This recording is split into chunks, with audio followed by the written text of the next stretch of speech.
কিরে শোভন, কোথায় চললি? নদীতে নাকি? আমি নদীতে যাব না তো কি শ্বশুর বাড়িতে যাব? যদিও আমার বিয়ে হয়নি। এই তাও তো ঘুরিয়ে পেঁচিয়ে বলবার কি আছে? জিজ্ঞাসা করলাম, উত্তর দিলি তো হতো। আরে ভাই হিমেশ, তুই কথাটাকে মনে নিচ্ছিস কেন? আমি তো এমনি মশকরা করলাম। আরে ভাই জানি রে জানি।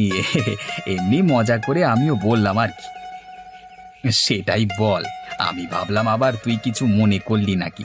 আচ্ছা ওসব কথা ছাড়। তুই আজকে এত সকাল সকাল জমিতে কেন? অন্যদিন তো কই এত সকাল করে আসিস না।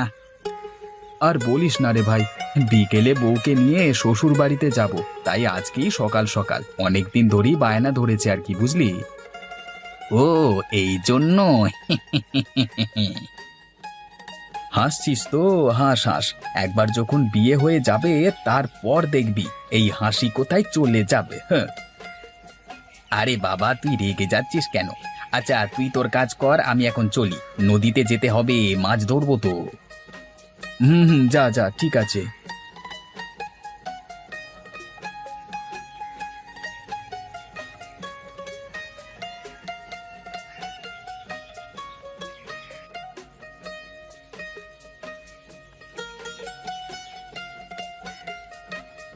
গোপীনাথ, আমার সাথে একবার আমার কে।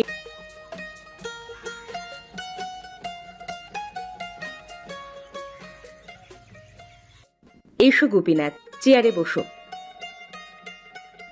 গোপীনাথ, তোমাকে ডাকা হয়েছে এই কারণে যে আমরা তোমার উপর বিগত কয়েক মাস ধরেই লক্ষ্য রাখছিলাম। দেখলাম তুমি মনোযোগ সহকারে ভালোভাবে কাজকর্ম করছো। এটা দেখে আমরা খুবই খুশি। তাই এর উপহার হিসাবে তোমায় আমরা 15 দিনের ছুটি দিচ্ছি। অসংখ্য ধন্যবাদ ম্যাডাম। যাও গুপি, তুমি তোমার বাড়ি যাও, ভালোভাবে ছুটি কাটিয়ে এসো।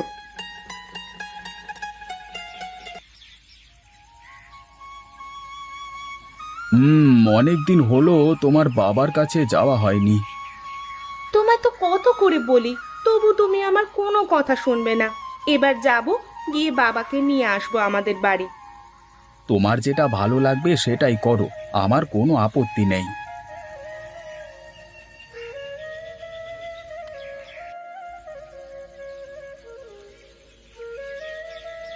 বাবা, ও বাবা, দেখো তোমার মেয়ে এসেছে। মা, তুই এসেছিস? আয় আয়, ভেতরে আয় মা। বাবা জীবন, তুমিও ভেতরে এসো। অনেকদিন পর তোর সাথে দেখা হলো রে মা। তোর মা গত হওয়ার পর আর তোদের বাড়ি যাওয়ার সুযোগ হয়ে ওঠে না, তাই তোদের পথ চেয়ে বসে থাকি। তুমি মন খারাপ করো না বাবা, এবারে এসেছি তোমাকে নিয়ে যাব আমাদের বাড়ি। জি শ্বশুর মশাই, আপনার মেয়ে একদম ঠিক কথা বলেছে। আপনি একদম মন খারাপ করবেন না, আমরা আপনার পাশে আছি। বাবা, তোমার তো শরীরটা অত ভালো নয়, তুমি একটু বিশ্রাম করো। রান্না বান্নার কাজ আমি দেখে নিচ্ছি, শুয়ে পড়ো তুমি। আচ্ছা মা, আমি শুয়ে পড়ছি। হ্যাঁ, তুই আস্তে আস্তে সব কিছু করে নিস।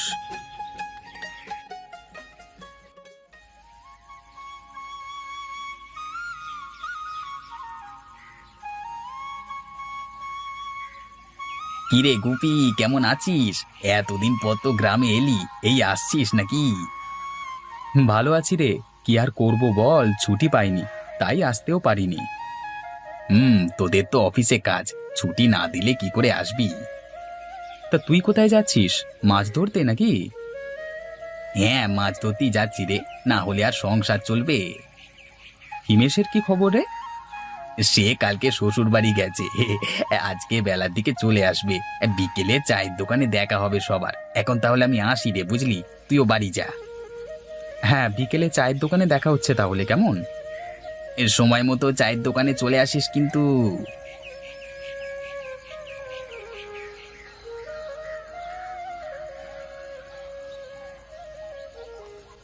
নীলিমা, একটু তাড়াতাড়ি নাও, এবার তো বেরোতে হবে। এই তো হয়ে গেছে, শুধুমাত্র বাবার কিছু জামা কাপড় নেব, তাহলেই হয়ে যাবে। তাড়াতাড়ি নাও একটু, না হলে তো পৌঁছাতে দেরি হয়ে যাবে। বাবা জীবন, তোমরা আমার জন্য কত কিছু করেছো। এই বুড়োটা তোমাদের ওপরই নির্ভরশীল। শ্বশুর মশাই, আপনি এরকম ভাবে বলবেন না। আপনি তো আমার বাবার মতো। আমরা আপনার দায়িত্ব নেব না তো কে নেবে বলুন তো? অনেক ভাগ্য করে তোমার মতো একটি জামাই পেয়েছি। এখনকার দিনে সবাই স্বার্থপর। শ্বশুর মশাই, আপনি আমার বাবার মতো আর আমি আপনার ছেলের মতো। এবার তো ছেলের দায়িত্ব যে তার বাবাকে দেখাশোনা করা, তাই না? সোনার টুকরো ছেলে পেয়েছি একটা। আজকালকার দিনে নিজের ছেলে মেয়েরাই বাবা মাকে দেখে না, কিন্তু তোমার মতো মানসিকতা সবার হলে এই ঘটনা আর ঘটবে না। শ্বশুর মশাই, আমি শুধুমাত্র আমার কর্তব্যটাই পালন করছি।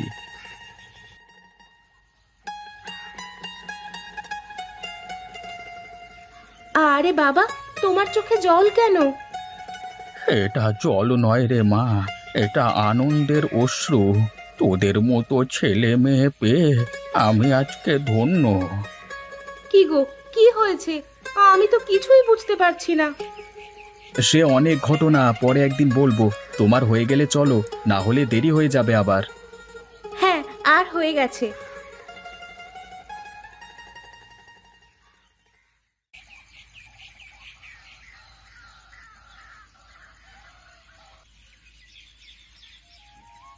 অনেকদিন পর বাড়িতে এলাম। গানটাতে শৈশবে কত খেলা করেছি, কত আনন্দ করেছি, আর এখন বাড়িতে আসার সময়ই পাই না।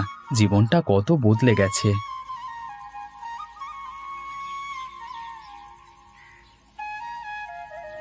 ও বাবা, বাগানের এই দিকটায় তো কত বুনো কচু গাছ জন্মেছে। দেখে যেন মনে হচ্ছে বাগানটা কচুর বাগান। এতদিন বাগান পরিষ্কার করা হয়নি। বনপালা তো হবেই। যাকগে, বাড়িতে যাই।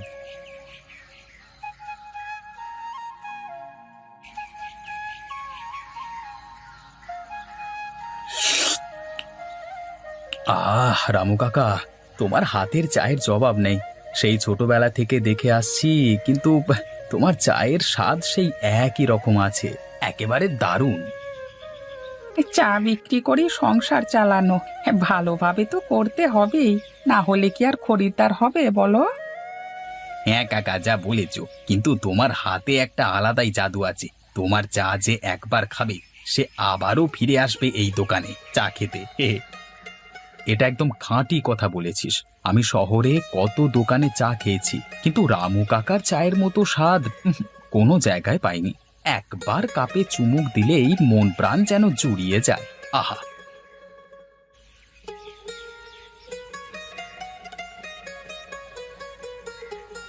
আরে গুপি, যে কবে এলি রে?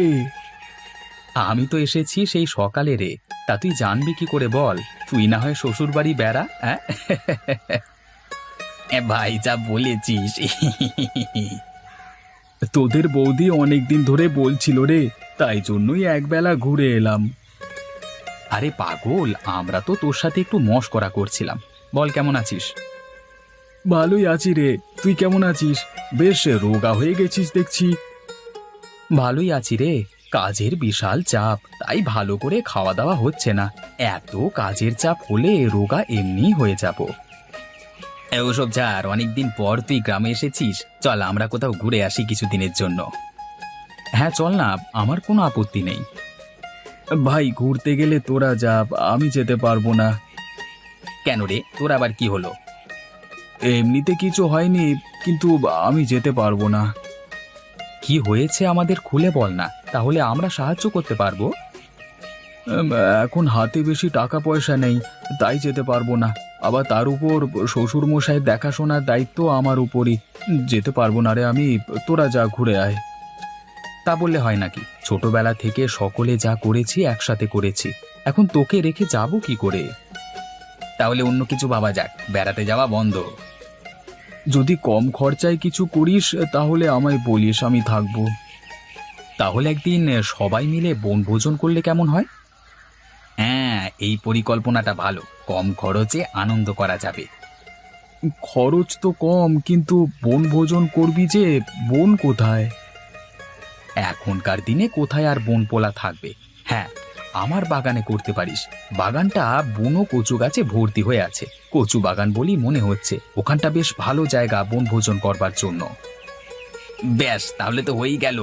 ওখানেই বনভোজনের আয়োজন করা হবে, কম খরচে আনন্দ হবে, কেমন? সব যখন ঠিক হয়ে গেছে তাহলে আর দেরি করে লাভ নেই। কালকেই আমরা বনভোজন করব। আমি কালকে ভোরে উঠে নদী থেকে অনেক মাছ ধরবো, সেই মাছ বনভোজনে রান্না করা হবে, কেমন? আমি আমার চাষের আলু দেব। বাকি যা লাগে আমি দেব। তাহলে ভাত, ডাল, মাছের কালিয়া, চাটনি, পাঁপড়, মিষ্টি এই হবে আমাদের মেনু। সকলে রাজি আছিস তো? এত কিছু পদ রান্না করতে তো অনেক খরচ পড়ে যাবে, এত টাকা পাবো কোথায়? আরে বাকি সব টাকা আমি দেব বলেছি তো, তুই শুধু তো চাষের আলু দিস। শোভন, তুই বেশি করে মাছ ধরিস, বুঝলি? তারপর যা লাগে আমি দেব। ভাই, আমার বাড়িতে আমার শ্বশুর মশাই এসেছেন, উনি থাকবেন কিন্তু, না হলে ওনার জন্য আলাদা করে কি রান্না করব? আরে তুইও তো চিন্তা করছিস কেন? আমরা তো তোর বন্ধু নাকি? খারাপ সময়ে আমরাই তো তোর পাশে থাকবো, অত চিন্তা করিস না। বৌদি আর তোর শ্বশুর মশাইকেও নিয়ে আসবি, কেমন? আচ্ছা তাহলে এখন উঠি রে, কালকে সকালে চলে আসিস সবাই আমার কচু বাগানে, কেমন? হ্যাঁ, আমরা চলে যাব, অনেক কাজ আছে তো। ভাই, আমার কিন্তু যেতে একটু দেরি হবে। আমি মাছ ধরতে যাব, তারপর ওখানে যাব, কেমন? হ্যাঁ রে, তুই ভালো করে মাছ ধর, তবেই তো ভালো করে খাওয়া দাওয়া হবে।